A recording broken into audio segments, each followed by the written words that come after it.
turabaramukije bakunzi b'imbonesha kure yacu ariyo yanyu Kumbizi TV. Imbonesha kure yanyu yifadikanije n'ishirahamwe umunyamategeko atagira imbibe igiye kuza irabashikiriza ikiganiro kwigishanye amategeko atugenga. Ico kiganiro mukaba muzoza murakironka imisi yose kuwa gatanu igihe cy'isaha 12 z'umuhingamo ku mbuga zacu dusanzwe ducisha ko ibiganiro arizo YouTube na Facebook. Ntarandiriye rero nagira mpe akanya mugenzaje niyo nkuru Jean Claude abandanye nibyo twabateguriye kuri uno munsi, ababwire n'icyatumye twiyumvira kubategurira ikiganiro nk'iki. Icyo musabwa nk'abakunzi bacu no gusangiza kino kiganiro bagenzi banyu no kugira subscribe ku batarabigira. Murakoze.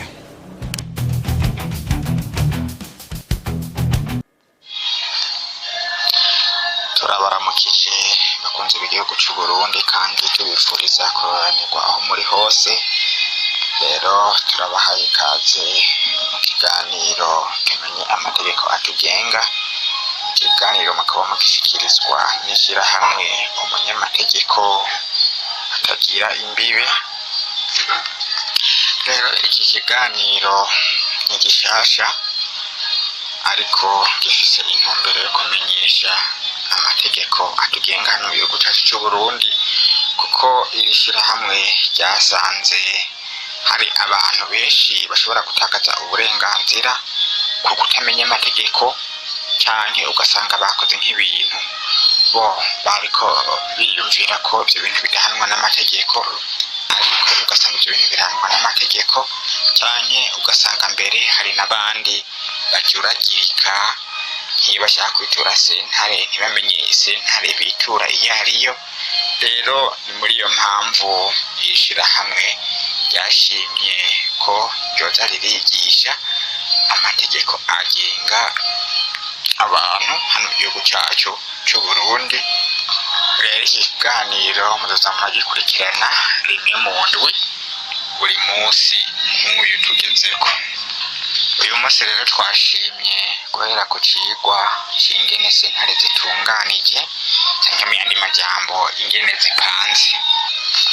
Sentare rero burya zirafise ingene zitunganije, itunganya yazo nayo tuyisanga mu ibwirizwa ryunganira ibwirizwa shingiro inomero 1/26 yo kwa 2026 Kigarama umwaka w'ibihumbi 2023 rihindura ibwirizwa inomero 1/8 yo kuwa 17 Ntwarante umwaka w'ibihumbi 2005 rishinga igitabo c'amategeko agenga itunganywa n'ububasha bwa sentare.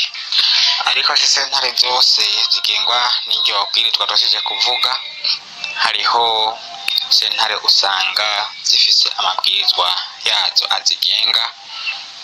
Aha twavuga nka sentare Ntahinyuzwa. Iyi sentare irafise ibwirizwa ryayo riyigenga. Hariho sentare yubahiriza ibwirizwa nshingiro. N'iyi sentare nayone irafise ibwirizwa ryayo riyigenga. Hariho kandi na sentare igwanya igiturire. Iyi nayone irafise ibwirizwa ryayo riyigenga. Mbere na sentare idasanzwe icaye imanza zerekeye amatongo n'ayandi matungo, iyi nayone irafise ibwirizwa ryayo riyigenga, nk'uko duce tubibonera mu ngingo ya 10 y'ibwirizwa duhejeje kuvuga aho hejuru. Imbere rero yuko tubamenyesha ingene sentare zitunganijwe, hariho ibintu nyamukuru twabanza kumenya. Ubwa mbere nuko sentare hajya sentare zigenda zisumbasumbana. Hariho iyo usanga ari y'intango, hariho ugasanga n'iyindi nkuru y'iyo. Iyo byumvikana rero iyo washyiriwe urubanza mu y'intango ukaba utashimye, hariho rero sentare yindi uca uca ushobora kungururizamwo urubanza rwawe. Urumva rero hariho ntoya kandi hakabona nko kuvuga sentare rero zigenda zisumbasumbana. Ikindi twomenye ni uko sentare ziri ubwoko bubiri, hariho sentare zisanzwe hakabaho kandi na sentare zidasanzwe. Itandukaniro rero riri hagati y'izo sentare ni uko sentare zidasanzwe zica imanza zerekeye ibisata kanaka gusa. Aha twaca dutanga nk'akarorero igisata c'ubudandaji, uca usanga hariho sentare yo ica imanza zerekeye iby'ubudandaji gusa. Yohere rero kuri sentare zisanzwe tumenye ingene zitunganijwe kandi tumenye n'ingene zigenda zikurikirana. Bwa mbere twohera ku rwego rw'abahuza bo ku mitumba canke bo muri karitiye. Uru ni urwego mvuga ko ari urwego rukomeye, kubera hari abantu benshi usanga barusuzugura ariko ntibamenye ko ari urwego rukomeye, kuko rurafise ibwirizwa ryago rirugenga, kandi umuntu wese yituye sentare ubwa mbere ategerezwa kwerekana cyangwa ategerezwa kuba afise icegeranyo yahawe n'abahuza bo ku mitumba canke bo muri karitiye amatati yabereyemo. Rero ntimugasuzugura uru rwego kuko ni urwego ruzwi n'amategeko kandi rwashizweho n'itegeko. Kuko hari abantu bajuragirika ugasanga yagiye kwitura sentare kandi atabanje kwitura abo bahuza bo ku mitumba kugira adashimye yunguruze muri sentare afise ico cegeranyo. Rero twohanurira abantu bose ko bamanza kwitura urwo rwego mu gihe bafitaniye amatati, rero badashimye ibifashwe n'abo bahuza bagaca bitura sentare. Uvuye rero ku rwego rw'abahuza bo ku mitumba haca haza sentare y'intango. Bica byumvikana ko iyo udashimye ahuza uca uhera muri sentare y'intango. Sentare igikurikira ni sentare nkuru y'igihugu. Iyi nayo niyo nkuru kuri sentare y'intango, ni kuvuga imanza zaciwe na sentare z'intango ubwa mbere zica zungururizwa muri sentare nkuru y'igihugu. Ugira gatatu uvuye kuri sentare nkuru z'igihugu haca haza sentare nkuru zisubiramwo. Zinazo nizo zica zikurira, ni kuvuga nizo sentare nkuru zikurira sentare nkuru z'igihugu. Kuvuga uvuye kuri sentare nkuru z'igihugu utashimye mu gihe urwo rubanza ariho rwari rwahereye, uja muri sentare nkuru zisubiramwo, ibyo twita mu gifaransa kurudaperi. Bwa nyuma haca haza sentare ntahinyuzwa. Nk'uko twabibabwiye, iyi sentare ntahinyuzwa irafise ibwirizwa ryayo riyigenga, kandi iyi sentare ntahinyuzwa igizwe n'ibisata bitatu. Hariho igisata kijejwe guca imanza, ni kuvuga imanza zaciwe ubwa mbere na sentare nkuru zisubiramwo twaruheje kuvuga, zica zungururizwa muri sentare ntahinyuzwa mu gisata gica imanza. Sentare ntahinyuzwa kandi irafise igisata kigira kabiri ca gasamburamanza. Muhora mwumva abantu bavuga ngo jenga urubanza rwanje ngo rugeze muri gasamburamanza, ni kuvuga aho urubanza ruba rugeze muri sentare ntahinyuzwa mu gisata ca gasambura imanza. Ico gisata kijejwe gusambura imanza. Hariho n'ikindi gisata kigira gatatu, ico gisata kijejwe guca imanza ziga leta, canke mu yandi majambo imanza leta ibifisemo inyungu, nko mu gihe umuburanyi aba ariko aburana na leta, canke ugasanga leta yirikiburana nk'umuntu. Muri ico gihe ni igisata kijejwe guca imanza zega leta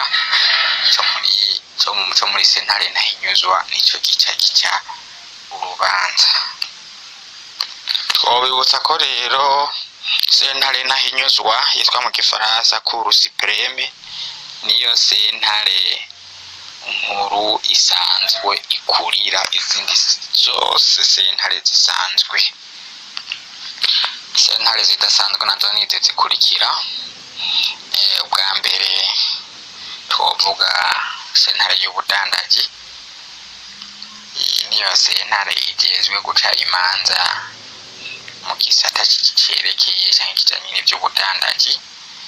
Iyi sentare rero mu gifaransa tuyita Tribunal de Commerce. Iyi iri ku rugero rumwe na sentare nkuru y'igihugu, kubera ko mu burere iyi sentare itarimwo, imanza zociwe n'iyo sentare zica zijanwa muri sentare nkuru y'igihugu iri muri ako karere. Iyindi sentare idasanzwe twovuga ni sentare y'ubudandaji isubiramwo, mu gifaransa Cour d'appel de commerce. Iyi niyo ica isubiramwo imanza zaciwe na sentare y'ubudandaji duhejeje kuvuga, kandi iri ku rugero rumwe na Cour d'appel, mu Kirundi sentare nkuru isubiramwo. Iyindi sentare idasanzwe ni sentare y'akazi. Iyi nayo njeje guca imanza zerekeye igisata c'akazi, nayone iri ku rugero rumwe na sentare nkuru y'igihugu, kubera ko mu turere usanga iyi sentare atayihari, umuntu aca yitura sentare nkuru y'igihugu. Iyindi sentare ni sentare ijejwe kurwanya igiturire, mu gifaransa tuyita la Cour anticorruption. Muca muvyumva ko iyi ijejwe guca imanza zijanye n'ivy'igiturire. Iyi sentare nayone iri ku rugero rumwe rwa sentare nkuru isubiramwo, mu gifaransa Cour d'appel. Hariho kandi sentare y'intango ya gisirikare. Iyi niyo sentare ijejwe igisata c'ivya gisirikare, ni kuvuga iyo habaye amataka mu gisirikare canke ivyaha, ku rugero rwa mbere umuntu ahera muri iyi sentare. Hariho rero n'iyindi sentare idasanzwe iyikurira yayo yitwa sentare nkuru ya gisirikare, mu gifaransa Cour militaire. Iyi nayo niyo ijeje gusubiramwo imanza zaciwe na sentare y'intango ya gisirikare, iyo twita Conseil de guerre. Hariho kandi sentare isasa mu manza zega leta, iyo twita la Cour administrative. Iyi sentare niyo imanza zega leta canke imanza leta ifisemo inyungu, canke leta arimwo nk'umuburanyi, izo manza zihera ngaha muri Cour administrative, ni kuvuga muri izi sentare zica imanza zega leta. Imanza ziciwe rero n'iyi sentare nkuko nabibabwiye, zica zungururizwa muri ca gisata ca sentare ntahinyuzwa kijejwe guca imanza zega leta.